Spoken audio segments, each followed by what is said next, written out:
What if Baywatch was never just about saving lives, but about saving a dream?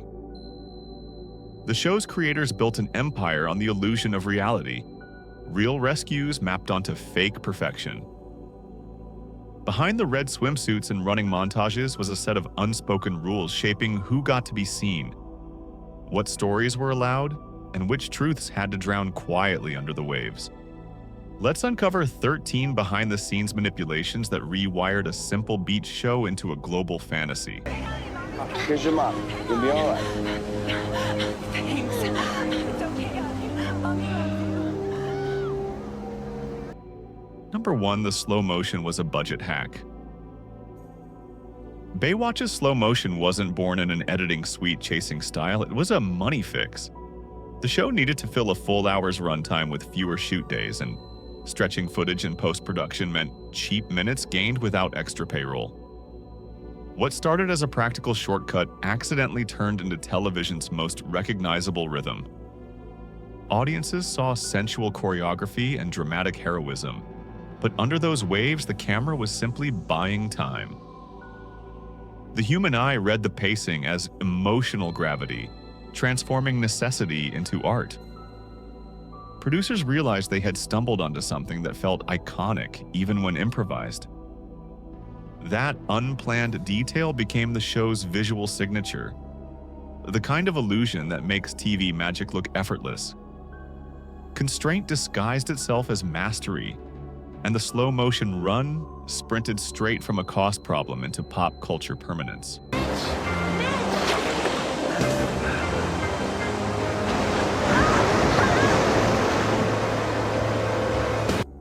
Number 2, the no weight gain clause. Behind the polished tans and perfect smiles was a line in the contract that said almost everything: no weight gain. It wasn't a suggestion, it was surveillance.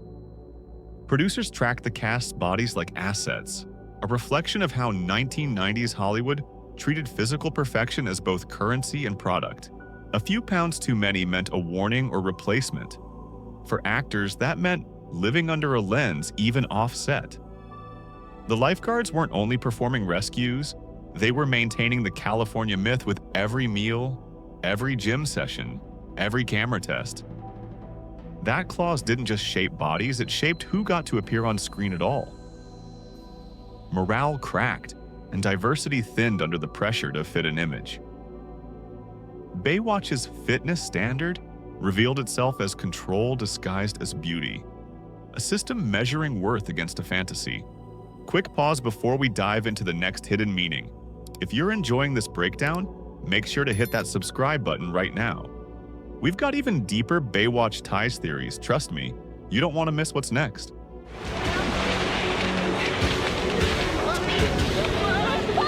What happened? They got caught in a red current. The bridge, we went in the water. We went after it. The lifeguards are out there. They'll find him. Oh my God! No! Number 3, the lifeline of authenticity. We got a couple of surfers with spear guns headed towards the area. Cover my water, will you? Every rescue on Baywatch was choreographed to look real. The water moved like physics class, compressions followed the right rhythm, and ocean currents shaped the tension.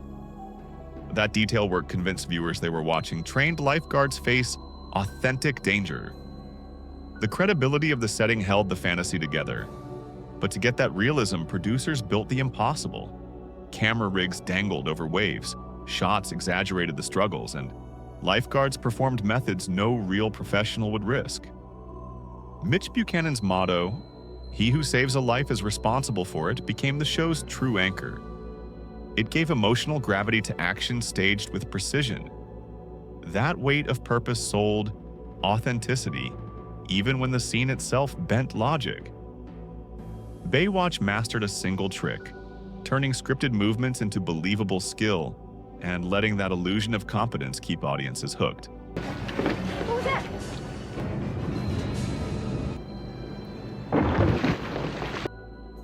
Number 4, the war between realism and ridiculousness. We go down, let everyone know that help is on its way, then right back up. 3 decompression stages on the way back up. First at 150 feet, then 100 feet, final decompression at 50 feet. Roger that. Baywatch could never decide what it wanted to be. One episode dove into serious rescue work, decompression sickness, CPR technique, the grit of lifeguard duty. Then the next would chase a smuggling conspiracy involving secret deals and flashy villains. That constant shift between grounded realism and pure melodrama kept the show in permanent identity crisis. Behind the scenes, producers argued about tone. Was it supposed to educate the public or just entertain them? The Converso Clue subplot showed how those instincts collided. Crime scene detective work shot like a glossy soap, serious one minute and absurd the next. Fans stayed loyal because both sides offered a kind of truth. The real rescues celebrated courage. The wild stories promised escape. That contradiction became the point. Baywatch's chaos wasn't a mistake. It was the spark that made it impossible to stop watching. Minutes. Hey, Cole, what's the Coast Guard ETA? It's 2-8 and counting. Sean, come here. Take a look. Number 5. An unlikely tool of soft power. Baywatch didn't just sell syndication rights, it sold an idea. Across the world, those endless sunny beaches looked like an invitation to live the American dream in swimwear. Governments didn't have to promote tourism when the series was quietly doing it for them. Even subtle product tie-ins and travel campaigns leaned on those red lifeguard towers to brand freedom and optimism as exportable goods. The show's global run turned ocean rescue into something symbolic. Viewers saw athleticism as morality, bronze skin as citizenship, and leisure as proof of progress. Every shot worked like a postcard from California, promising vitality and belonging through televised beauty.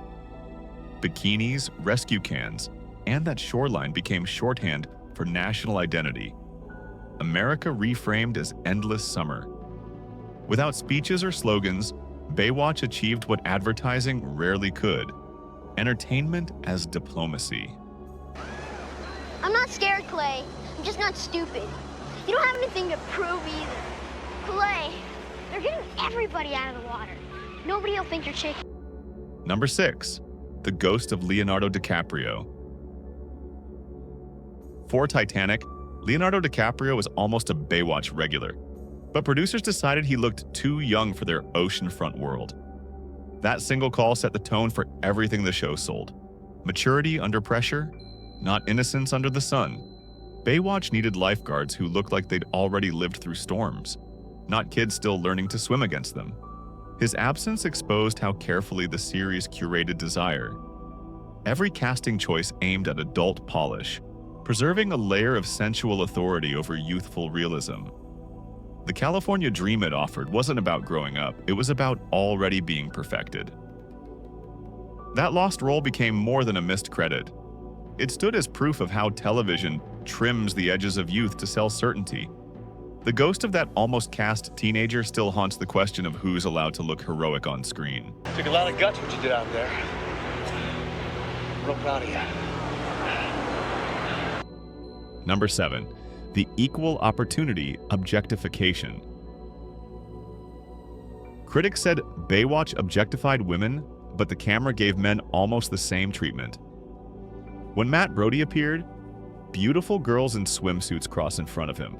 His eyes try to take it all in.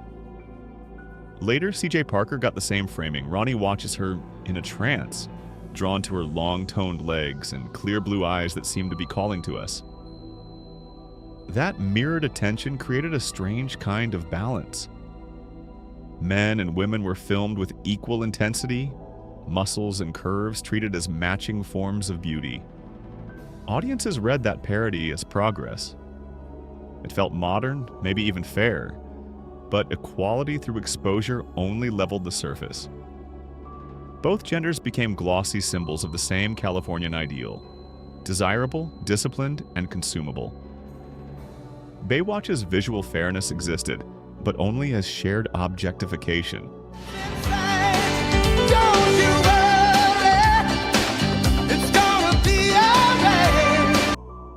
Number 8. The existential crisis of Baywatch nights.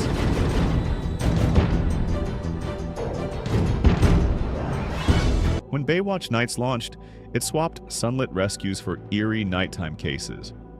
Mitch Buchanan became a private investigator tackling paranormal mysteries, from hauntings to cryptid sightings. That genre leap exposed how tightly the original formula depended on the ocean's realism and daylight's certainty.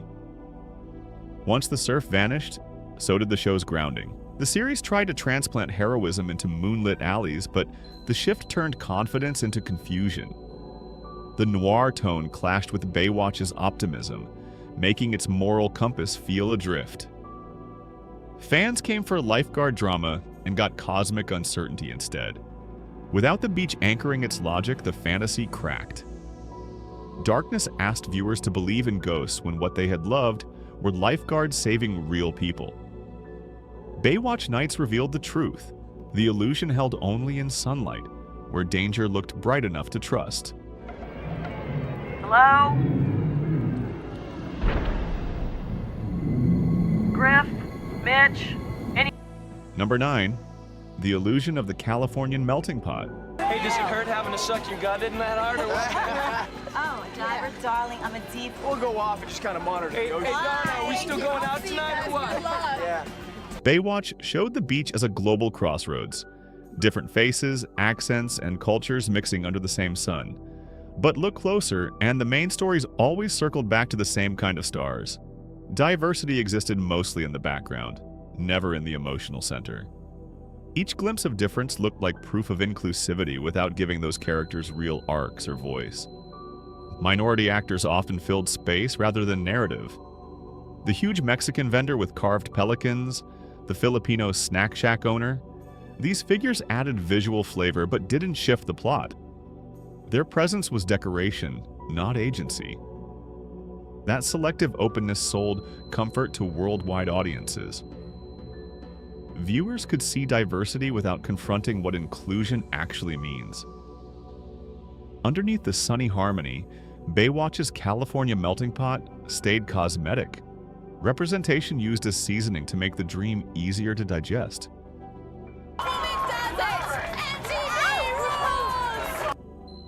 Number 10. The red swimsuit. More than fabric. The red one piece wasn't designed to be iconic, it was built for work. Its color signaled rank, its fit allowed movement, and its fabric could stand up to salt water and stunts. But the same practicality that made it a uniform also made it cinematic. Under sunlight and slow motion, it stopped reading as safety gear and started functioning as spectacle. The show's wardrobe team used it to unify the lifeguards visually. Against a palette of skin tones, sand, and ocean blues, the consistent red became an instant emblem. The swimsuit and rescue compared competence with desire in a single frame, turning a workplace necessity into a marketing phenomenon. Through that balance, the red suit summed up Baywatch's paradox, proof that the symbol of duty can also serve as an emblem of fantasy. Number 11. The self-awareness loop.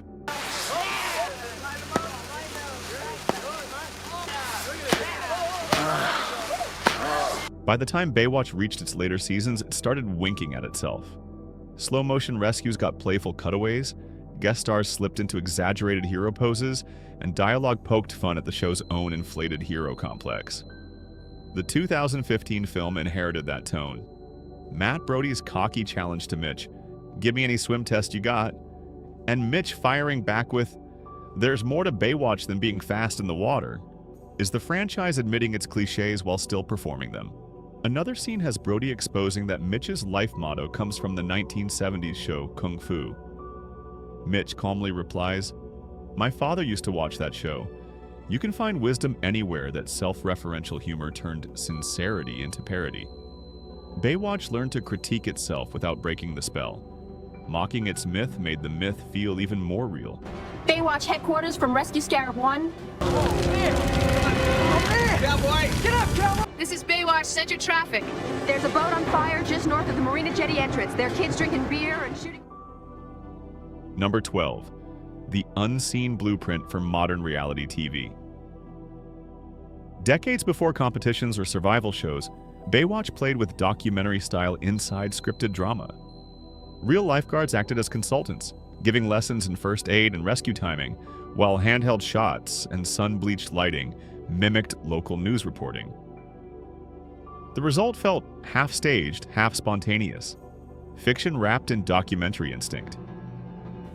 That tone primed audiences to believe they were watching authentic heroism. Rescue drills looked unscripted. Character arcs resembled behind-the-scenes confessionals, and the ocean behaved like an unpredictable co-star. Producers learned how to film performance so it read as real life. That skill became the formula reality TV now depends on. Professionals framed as everyday heroes, emotion presented like observation. Beneath its gloss, Baywatch built a bridge from dramatic realism to unscripted storytelling, quietly drafting the blueprint for an entire future of entertainment disguised as authenticity.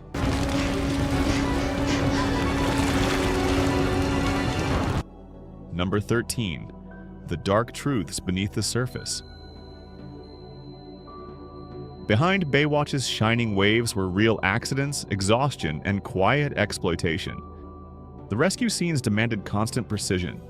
Dives, water drones, repeated takes, and unpredictable tides.